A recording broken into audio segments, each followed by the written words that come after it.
Hello guys, welcome naman sa Tropang Ace. Share ko lang yung simpleng tricks o yung puzzle pagdating sa 3x3 Rubik's Cube. Kung paano nga ba nila ito nagagawa at kung paano ito sinusolve. Ito yung sample nating una. Ito naman yung pangalawa.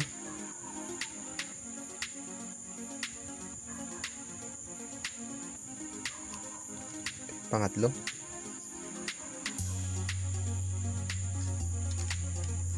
Ito naman yung pang-apat.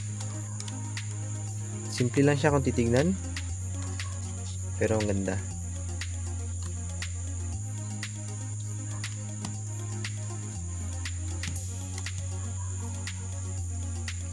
Ngayon guys, papakita ko na kung paano ginawa at kung paano rin isosolve. Ang up ko ay white, ang front ko ay blue. Ibababa ko lang yung white, yung center ng white, isa papunta sa harap. Itong blue papunta naman sa kanan. Ibabalik ko lang yun. Ibabalik ko lang rin.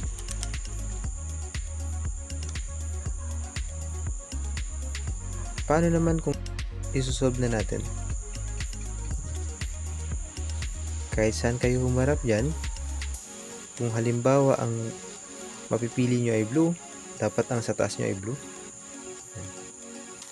Yan. Pero kung ang mapipili nyo ay red, dapat ang sa taas nyo ay red. Ganito naman ang pag-solve nyan. Ibaba na natin ulit isa. I-solve natin yung white. Pipili lang tayo nasa kaliwa o nasa kanan. Wala siya sa kaliwa, ibig sabihin sa kanan siya. Okay. Bago natin ibabalik sa taas, bago natin itutuloy i-solve yung red. Ganun lang siya kasimple.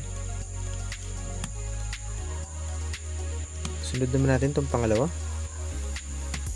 Yung apat lang ang nagpalit ng center, tapos yung dalawa ay buo. Paano nila nagawa yan? Itong front natin, white ulit isa. Sa pagkakataong to, itong blue natin dalawa, 1, 2. So babalik lang natin yung white.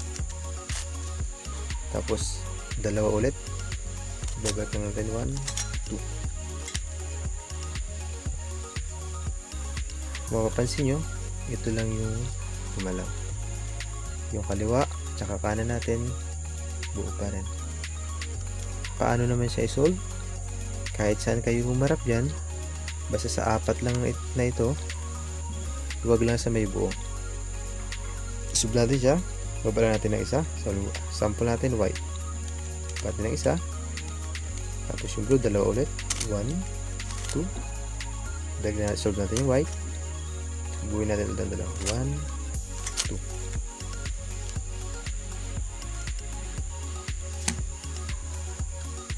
Sa pangatlo naman, ito muna ang unahin natin.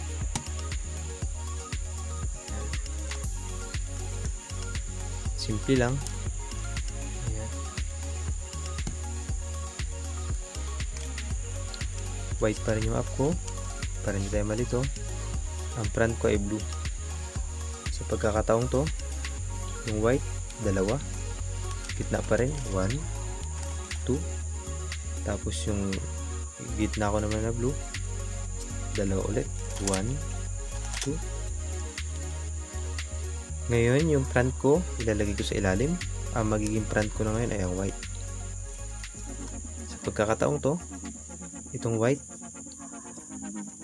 2 moves ulit, 1, 2.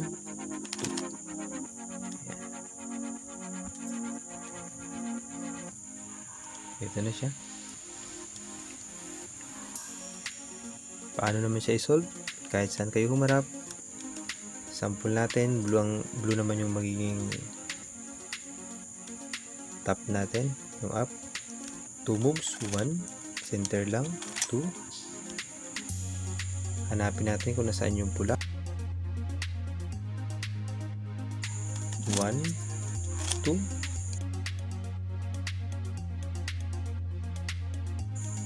Tapos yung top natin,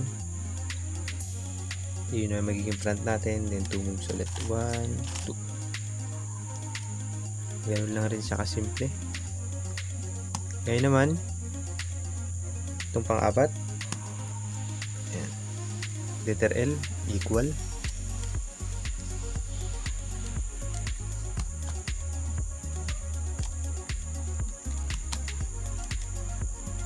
So ang front ko ay blue, ang taas ko naman ay white.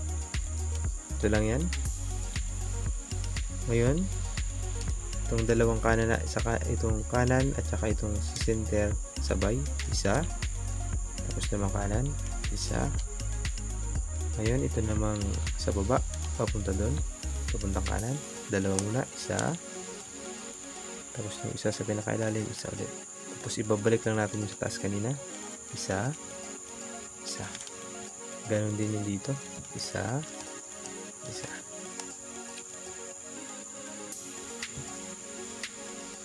Ngayon, solve naman natin siya. Kung yung il natin kayo na pa ganito, ngayon naman, dito naman tayo kukuha. Bubuhin natin yung blue.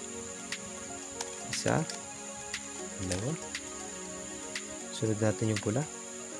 Isa, dalawa. Ganon din yung puti. Isa, dalawa. Bago natin buuin. Isa. Ano lang siya guys, kasimple. Pero may mga tricks pa sila dito. Kung gusto nyo mas mabilis,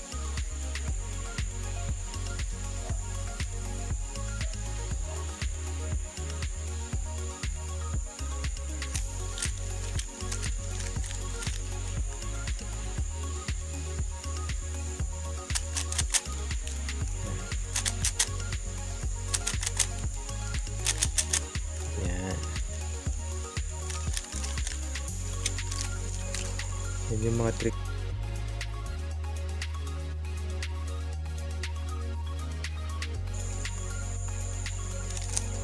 Okay. Titignan mo. Yan.